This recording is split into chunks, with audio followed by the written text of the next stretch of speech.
고기를 잡는 어부들은 늘 꿈을 꾸죠. 많은 고기를 잡고 만선의 깃발을 휘날리면서 항구로 되돌아오는 겁니다.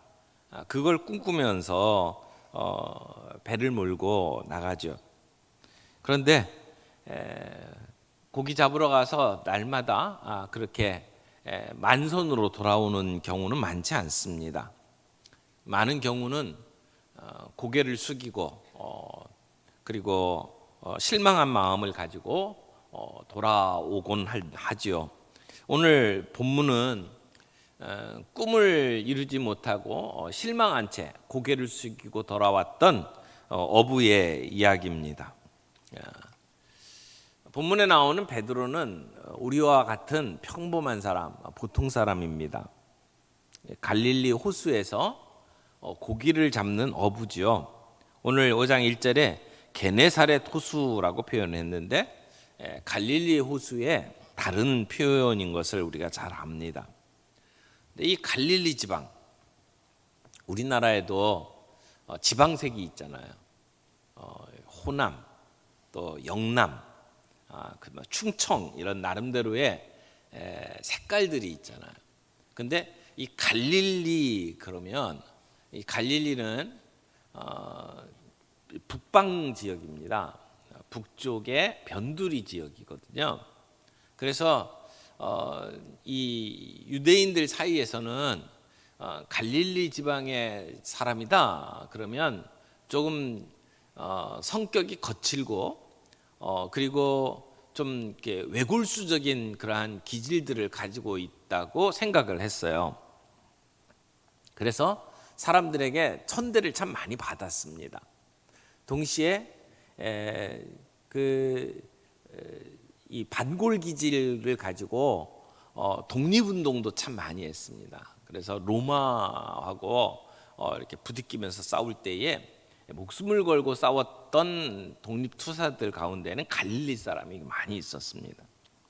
근데 지금 베드로는 한 30대 중반 정도 되는 것 같아요. 자기 가정을 이루고 있었습니다.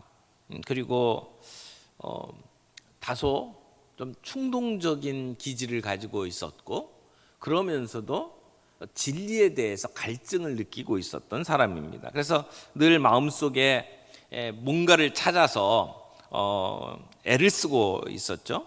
아마 다른 사람에게는 그렇게 크게 티가 나지는 않았을지 모르지만 인생의 허물을 느끼고 있었고 그래서 이런 것이 다 인생은 아닐 텐데 하는 그러한 마음 그리고 뭔가 진리가 있을 거다라고 하는 생각을 가지고 고민을 하던 사람입니다. 그래서 한때는 이 베드로가 세례 요한을 찾아갔어요. 그래서 세례 요한의 제자가 되어서 뭔가를 좀 해보고 싶었는데 근데 가정을 가지고 있잖아요.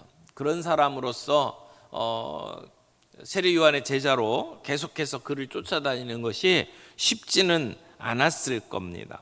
그리고 베드로는 이 갈릴리 사람 가운데 많은 사람들이 보여줬던 것처럼 나라를 사랑하고 애국자로서 행동을 했던 사람입니다. 우리 가운데도 이런 베드로와 같은 기질 또 베드로와 같은 배경들을 가지고 살아가는 사람이 많이 있을 겁니다. 그런데 베드로가 오늘 이 극적인 사건을 통해서 예수님을 만났고 예수님 앞에 무릎을 꿇었습니다. 그렇다면 우리도 베드로처럼 예수님을 만날 수 있다라고 하는 가능성이 보이죠. 오늘 이 사건을 통해서 우리가 붙잡을 수 있는 정말 중요한 교훈 중에 하나는 우리 인생의 실패가 하나님을 만나는 방법이 될 수가 있다라고 하는 사실입니다. 우리의 실패가 하나님 앞에 나아가는 방법이 될 수가 있다. 오늘 5장 1절 말씀 좀 보겠습니다.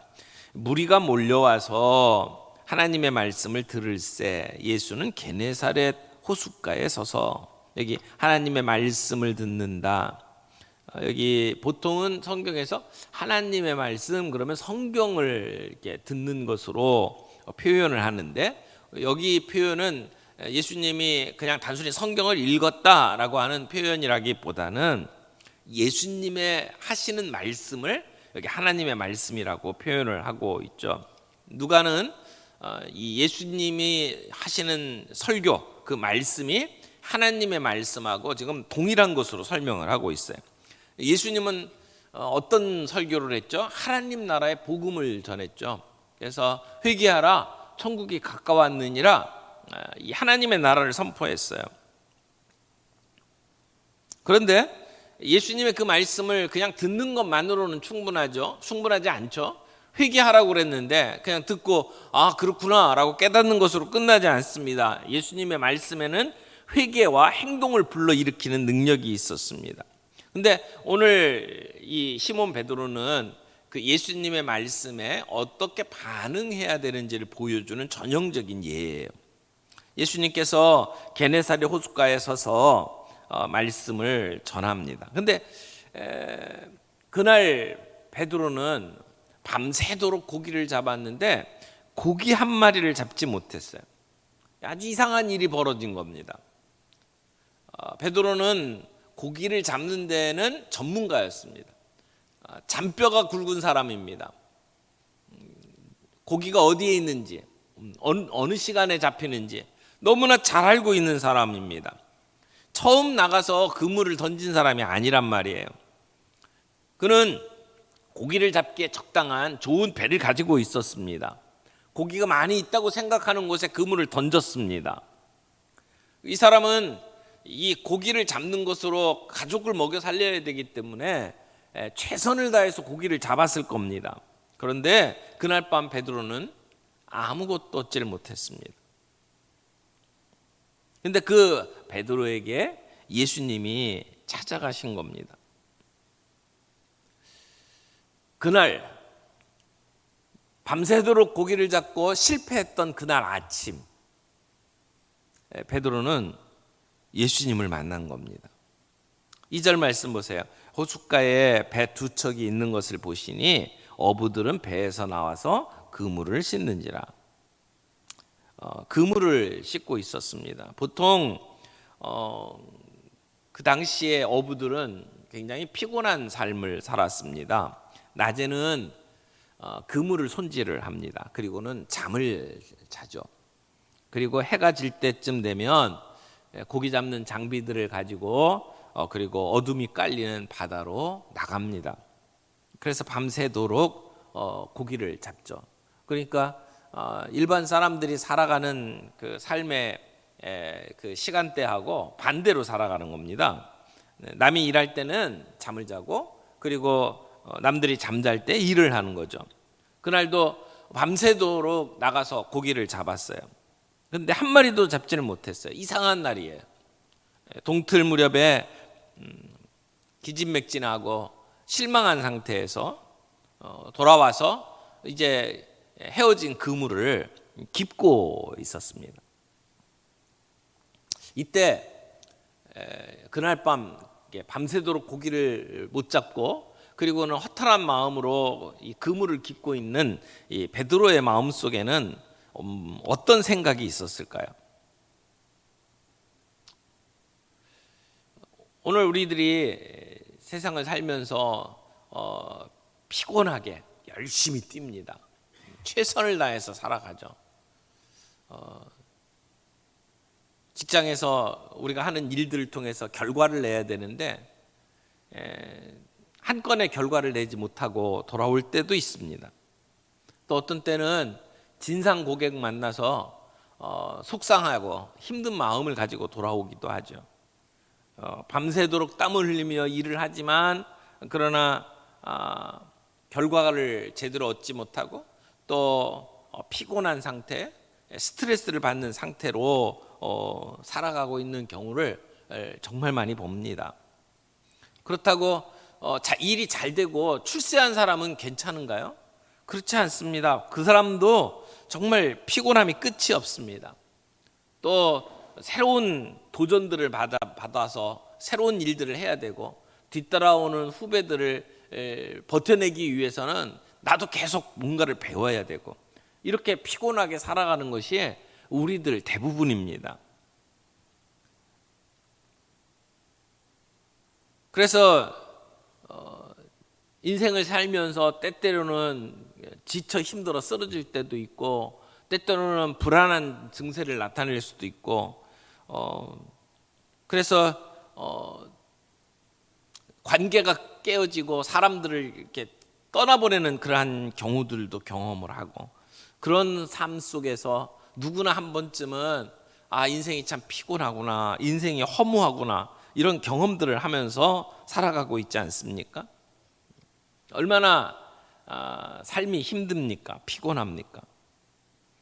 정말 이렇게 부푼 꿈을 안고 회사에 들어가서 일을 했는데 쉽지 않고, 또 핑크빛 꿈을 꾸면서 결혼을 했는데 결혼 생활은 왜 그렇게 힘듭니까? 큰 꿈을 가지고 아이를 키우는데 자식들 때문에 마음의 고통은 얼마나 받습니까? 우리의 건강, 직장 문제, 그리고 사람들과의 관계 문제, 그것들로 인해서 우리는 피곤해합니다.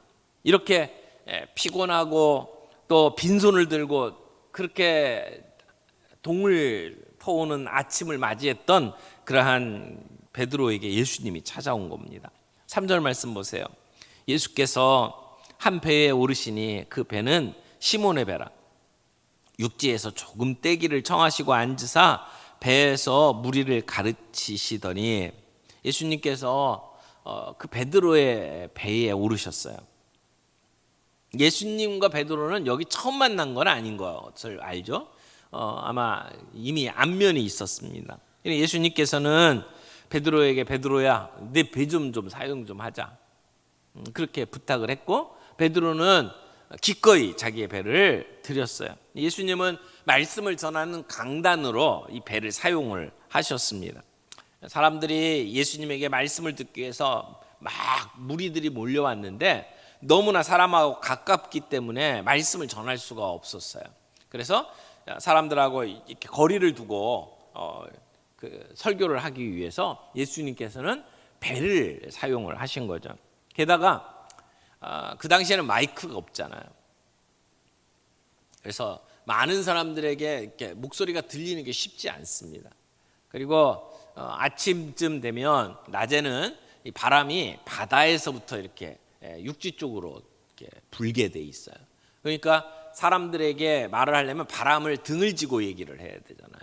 그러니까 많은 사람들에게 말씀을 하시기에는 이것처럼 좋은 안성맞춤이 없어요. 그러니까 예수님께서 배를 빌리고 그 배에 앉아서 말씀을 전하시고, 많은 사람들은 그 예수님의 목소리를 잘 들을 수가 있었겠죠. 아마 예수님께서 그렇게 열심히 말씀을 전하실 때에 베드로는 그물을 깁고 씻고 있다가 그 예수님의 말씀을 듣게 되었을 겁니다. 여기 예수님께서 앉아서 배에서 무리를 가르치셨다라고 했는데, 아마 예수님께서 배에서 서 있는 것보다는 앉아 있는 것이 훨씬 더 안정적이었을 것이고, 그리고 그 당시의 랍비들은 대부분 앉아서 말씀을 전했습니다.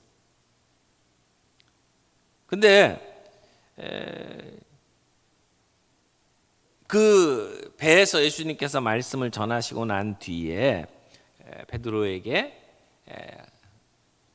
가서 고기를 잡자고 제안을 하십니다. 그리고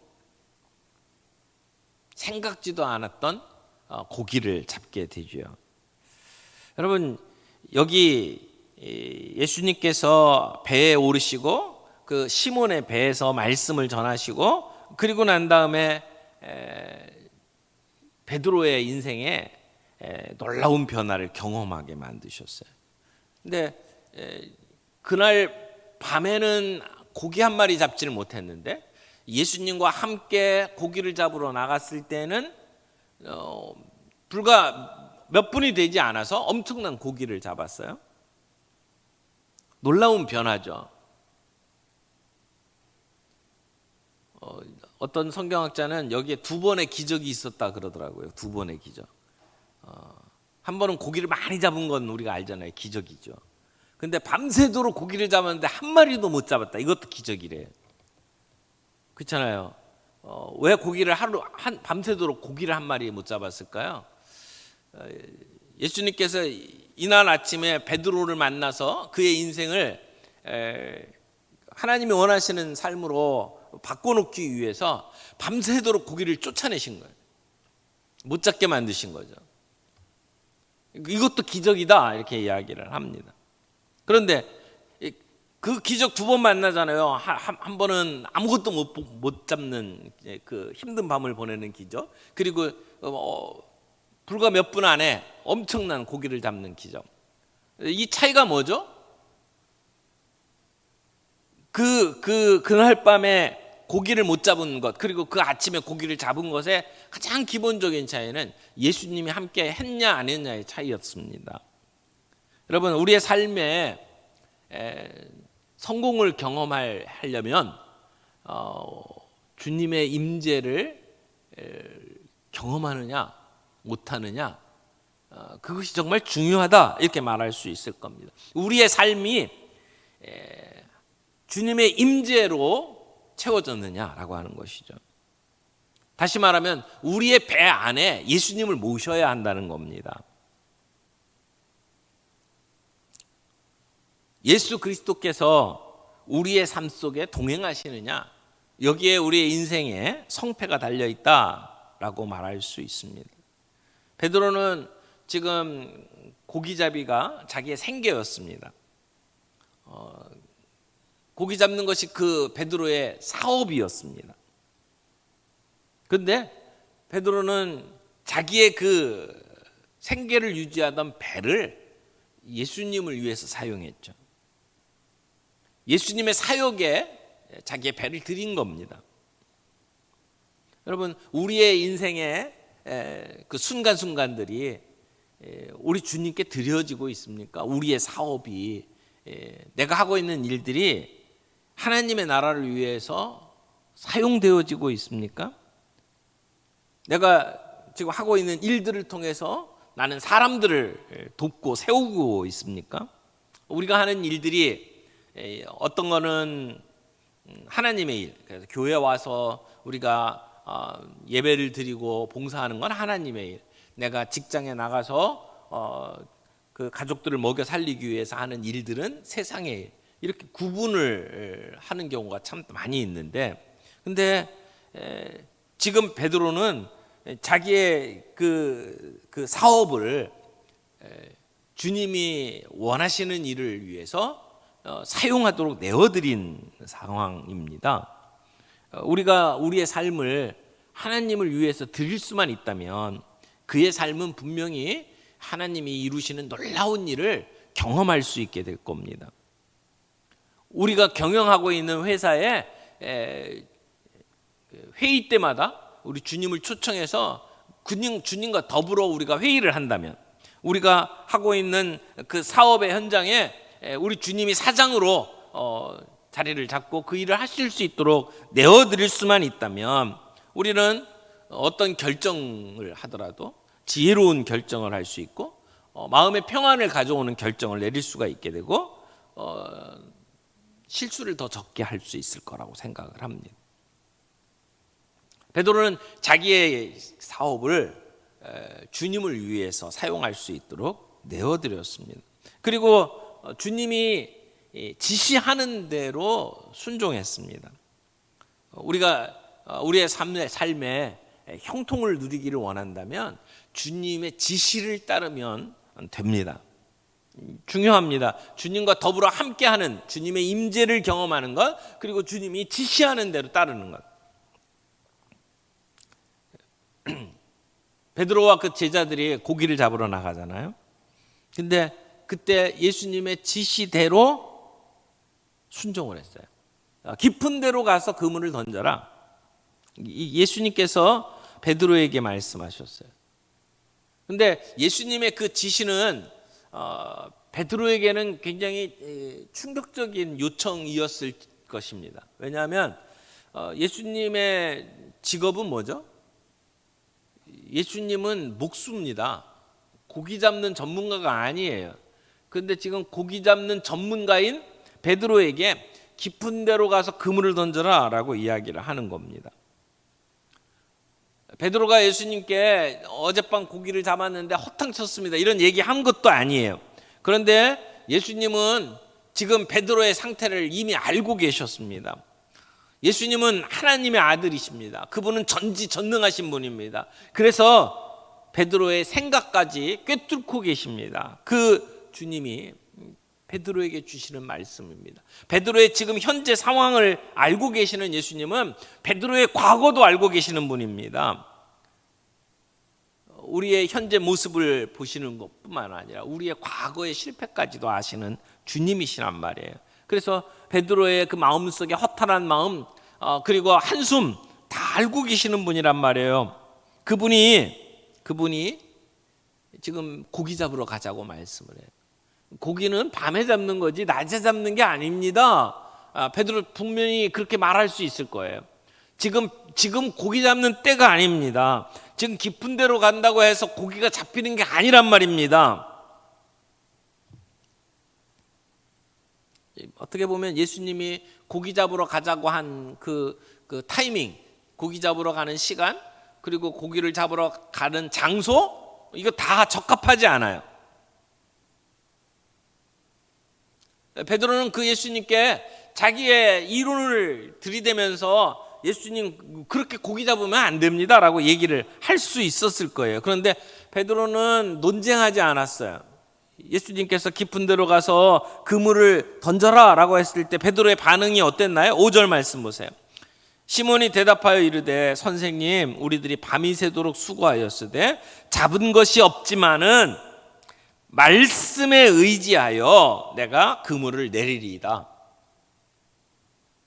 내가 밤새도록 수고했어도 고기를 잡은 게 없지만 예수님이 말씀하시니까 제가 그 말씀에 순종하겠습니다. 베드로는 논쟁하지 않았어요. 아니 예수님 잠깐만 기다려 보세요. 이 고기 잡는 일에는 제가 더 전문 아닙니까? 그렇게 얘기하지 않았어요. 베드로는 지체하지도 않았어요. 지금 고기 잡는데 좋은 시간이 아닌 것을 알면서도 예수님의 말씀에 순종했어요. 베드로는 자기 감정을 따라서 행동하지 않았어요. 지금 베드로의 감정은 어떤 감정입니까? 피곤해요. 지쳐요. 아무 일도 하고 싶지 않아요. 밤새도록 고기를 잡았는데 지금 실패했잖아요. 이제 무슨 남은 힘이 있겠어요? 허탈해요. 그러나 그의 그 지치고 힘든 감정을 따라서 행동하지 않았단 말이에요. 이제 나가서 고기를 잡는다고 무슨 소용이 있을까? 그렇게 생각하지 않았단 말이에요. 그는 예수님의 말씀대로, 지시대로 순종했어요. 그래서 이적을 경험을 한 거죠. 고기 한 마리 못 잡던 이상한 날 엄청난 고기를 잡는 기적을 맛본 거예요. 여러분, 주님은 때때로 우리가 주님을 만나도록 하기 위해서 밤새도록 고기를 못 잡는 상황을 만드실 수 있어요. 어쩌면 인생에 피곤하고 힘든 그 순간이 주님을 만나도록 만들기 위한 주님의 배려라고 말할 수도 있죠. 여러분, 우리가 예수님을 만났던 때를 한번 생각을 해보세요. 일이 잘 되고 형통했을 때 예수님을 만나는 경우보다는 힘들고 마음이 불편하고 고통스러웠던 순간에 예수님을 만난 분들이 더 많을 거예요. 왜 우리가 그렇게 힘든 시간들을 만났는지 생각을 해보면 주님을 만나도록 하기 위한 주님의 세팅이었다 이렇게 말할 수 있을 겁니다. 우리가 겪는 어려움은 하나님을 만나는 기회가 된다는 것이죠. 우리가 수고했는데 수고한 만큼 결과를 얻지 못하는 것만큼 절망스러운 것이 어디에 있습니까? 그런데 그 절망의 시간, 그 힘든 시간, 지쳐서 더 이상 인생을 살아갈 힘과 용기가 없어진 순간, 그 순간은 주님을 만나는 시간이 될 수 있다는 겁니다. 이렇게 피곤하게 빈손 들고 아침을 맞이했던 베드로에게 예수님이 찾아오셨어요. 그리고 예수님은 그에게 말씀하셨죠. 깊은 데로 가서 그물을 던져라. 우리의 힘든 상황에 우리의 마음을 쏟고 거기에 초점을 맞출 것이 아니라 오늘 우리를 찾아오셔서 말씀하시는 주님께 초점을 맞춰야 합니다. 그 시간이 아직 예수님을 만나지 못한 사람이라면 예수님을 영접할 참 좋은 순간, 기회죠. 삶이 지치고 공고한 사람들에게 예수님이 찾아가십니다. 이번 새생명 축제가 실패했던 사람, 인생을 살면서 피곤하게 느끼는 사람, 또 관계들이 깨어지고 외로운 사람, 그런 사람들에게 예수님을 만날 기회를 주는 선물이 되기를 바랍니다.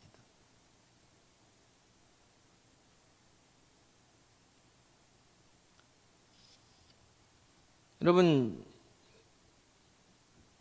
말씀에 의지하여서 그물을 던졌어요. 말씀에 의지하여. 굉장히 중요한 표현이라고 생각해요. 말씀에 의지하여. 내 상황, 내 경험, 내 감정, 이것에 의지하지 아니하고 말씀에 의지하여.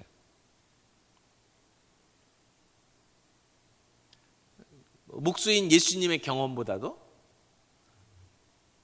자기의 경험이 훨씬 더 풍성했잖아요. 그럼에도 불구하고 예수님의 말씀에 의지하여. 자기는 물고기의 습관을 너무나 잘 알아요. 고기를 어떻게 언제 잡아야 될지 잘 아는 사람이에요. 자기의 지식, 그 지식에 의지하지 아니하고 말씀에 의지하여. 약속하신 하나님의 말씀에 의지해서 행동하는 그런 그 베드로의 순종의 순간에 하나님은 놀라운 역사를 일으키셨죠. 여러분, 주님의 기적을 맛보면서 우리의 인생을 살아가기를 원한다면 나를 향한 하나님의 말씀을 찾으시기 바랍니다.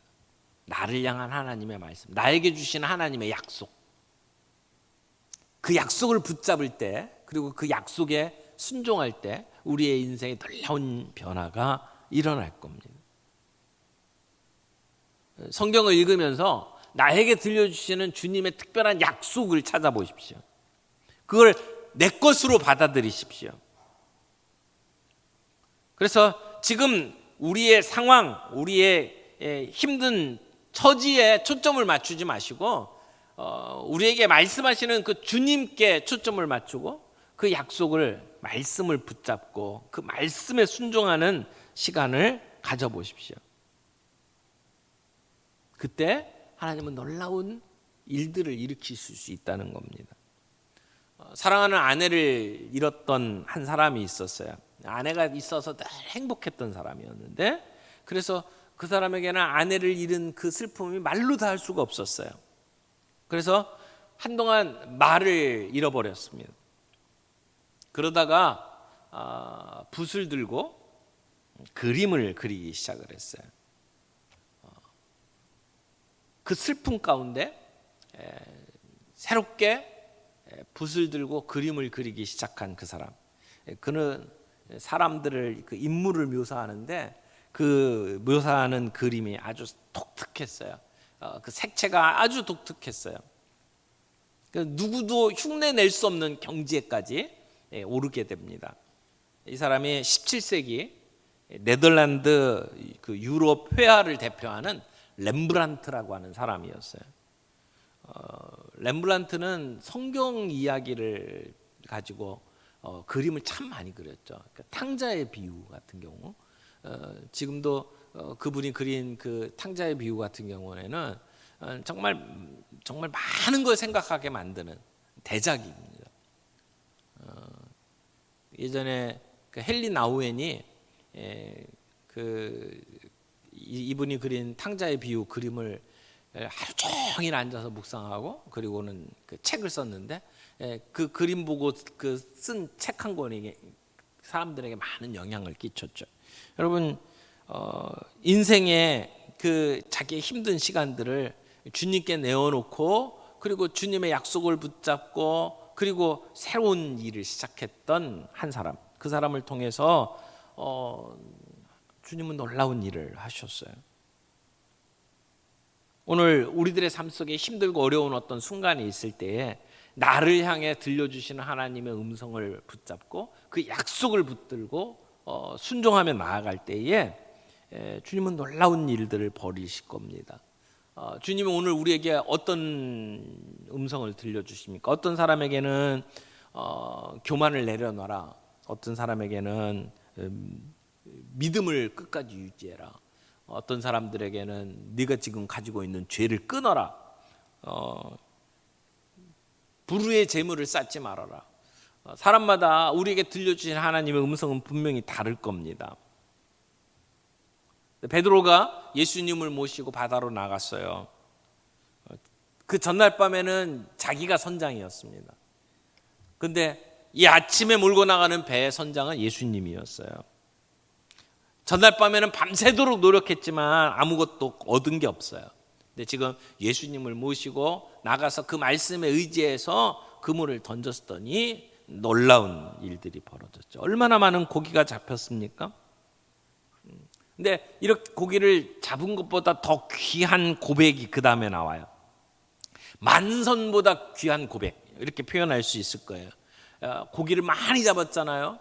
자기 배뿐만 아니라 옆에 있는 동무의 배까지 가득 채웠습니다. 그런데 그렇게 많은 고기를 잡았던 그 순간에 베드로의 생각에 스쳐가는 거예요. 이분이 어떤 분이길래 우리가 이렇게 많은 고기를 잡을 수가 있을까? 잡은 고기의 마음을 빼앗긴 게 아니라 고기를 잡게 만드신 주님이 보인 거죠. 그리고 그 주님에게 무릎을 꿇고 고백합니다. 주여 나를 떠나소서 나는 죄인입니다. 여러분, 베드로는 그 배에서 예수님을 만났어요. 그래서 예수님을 통해서 말씀을 듣고 예수님이 어떠한 분인지를 알았어요. 고기를 엄청나게 잡는 기적을 일으키시는 능력의 주님을 만났죠. 그런데 그 주님을 만난 순간 자기를 본 거예요. 여러분, 주님을 만나면 나를 봐요. 주님이 얼마나 위대하신 분인지를 본 순간 내가 어떤 죄인인지를 본 거죠. 그래서 주님 앞에 베드로는 무릎을 꿇고 예수님을 향하여 주여 라고 고백을 하는 거죠. 주여. 그 당시에 주는 황제에게 쓰는 말이었어요. 황제가 신이라고 가르쳤고, 그래서 황제를 향해서 주라고 그랬는데 지금 예수님을 향해서 베드로는 주님이라고 고백을 하고 나는 죄인입니다. 예수님 앞에서 자기를 보고죠. 내가 얼마나 죄인인지를 깨닫게 된 거예요. 그래서 예수님의 무릎 앞에 쓰러진 거죠. 엎드린 거죠. 그 베드로의 고백, 그것은 엄청난 고기를 잡고 깃발을 휘날리면서 돌아온 만선보다 훨씬 더 귀한 고백이다라고 말할 수가 있습니다. 주님은 우리의 인생의 문제를 해결하시는 분 맞습니다. 그러나 그 이상의 주님이십니다. 우리를 성공하게 만드시는 분입니다. 그러나 그 성공 이상의 주님이십니다. 베드로는 마음속에 고기 많이 잡아갖고 이제 내 살림 폈다라고 생각하는 그런 주님으로 생각하지 않았어요. 드디어 내가 기다리던 메시아가 이분이구나 라고 깨닫게 된 거죠. 저분이야말로 정말 내 인생을 구원하실 주님이시구나 라고 생각을 하게 됐고, 그 주님 앞에 주님 나는 죄인입니다 고백을 하는 거죠. 그런 고백을 기초로 해서 주님은 베드로의 인생을 바꾸어 주셨습니다. 지금까지는 고기 잡는 어부, 그것도 의미 있는 인생이에요. 고기를 잡아서 가족들을 먹여 살리고 나름대로 사업을 펼쳐나가는 인생. 그러나 예수님은 그의 인생의 의미를 다른 곳에 두셨죠. 너희는 이제 사람을 낚는 어부가 되게 하겠다. 고기 잡는 어부가 아니라 사람을 낚는, 사람에게 생명을 갖게 만들고 새로운 삶을 살게 만드는 그런 어부로 만들어 주시는 그 주님의 놀라운 역사를 이 베드로가 경험을 하게 된 겁니다. 사랑하는 성도 여러분, 이 말씀을 생각하면서 이런 생각을 했어요. 우리의 인생에 때때로 힘들고 어려운 일들을 겪고 실패가 있더라도 우리 그 실패가 끝이 아니라는 것을 기억합니다. 우리가 실패는 어떻게 보면 새로운 시작이고 새로운 도전이다. 우리가 했던 일들 실패할 수 있잖아요. 사업에 실패할 수도 있고 사역에 실패할 수도 있고 우리가 했던 계획들이 물거품이 되는 것을 경험할 수 있지만 실패가 끝이라고 생각하지 말라는 거죠. 실패를 통해서 우리는 값진 교훈을 얻을 수가 있습니다. 그리고 그 실패는 주님을 더 가까이 만날 수 있는 자리라고 하는 사실을 기억할 필요가 있습니다. 지금 우리의 선 자리에서 주님을 더 깊이 만날 수 있기를 바랍니다. 주님은 우리의 삶에 힘들고 어려운 순간에 그 실패가 우리의 인생을 그냥 실패라고 규정짓고 끝나는 것을 주님이 원하시지 않는다는 사실을 기억할 필요가 있다는 것이죠. 실패했다고 시간을 허비한 게 아니에요. 실패는 다시 시작할 수 있는 계기가 될 뿐이죠. 실패, 그것은 포기를 의미하는 게 아니에요. 더 열심히 노력할 수 있는 것을 말하는 거죠. 그 실패라는 것이 내가 바보라는 것을 증명하는 게 아니라는 거죠. 우리는 실패를 통해서 이렇게 하면 안 된다는 것을 깨달았을 뿐이에요. 실패는 우리에게 우리를 실패자라고 낙인 찍고 거기에 포기하고 끝나도록 만드는 것이 아니라 더 주님 앞에 가까이 나아가고 우리를 향한 주님의 음성에 귀를 기울이고 그리고 새로운 시작을 할 수 있도록 만들어주는 그러한 시간이 될 수 있다라고 하는 것을 기억할 필요가 있습니다. 우리의 인생에 위기가 찾아오고 힘든 순간들이 찾아올 때 오늘 그 위기의 순간을 인생의 새로운 전환점으로 삼았던 그러한 베드로처럼 우리가 더 주님을 만나고 그 주님의 말씀에 의지해서 순종하는 경험을 함으로 말미암아 우리 인생의 새로운 전환점을 경험할 수 있는 저와 여러분들이 되기를 바랍니다.